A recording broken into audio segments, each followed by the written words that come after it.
Walton County line to Pensacola, Florida, out 20 nautical miles. Coastal waters from Pensacola, Florida to Pascagoula, Mississippi, out 20 nautical miles.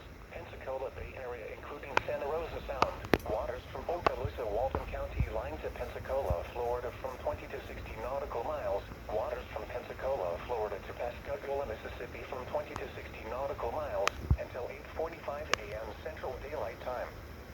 At 6:43 a.m. Central Daylight Time, a strong thunderstorm capable of producing waterspouts was located 23 nautical miles southwest of Oriskany Reef, or 32 nautical miles south of Perdido Pass, moving northeast at 50 knots.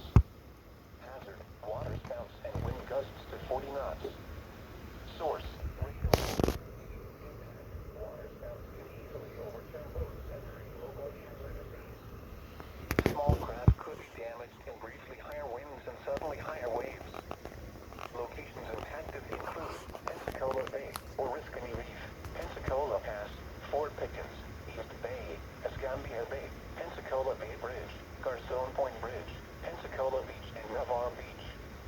Repeating, a special marine warning has been issued until 8:45 a.m. Central Daylight Time for the following marine locations: coastal waters from Pensacola, Florida to Pascagoula, Mississippi, out 20 nautical miles. Waters from Pensacola, Florida to Pascagoula, Mississippi, extending from 20 nautical miles to 60 nautical miles.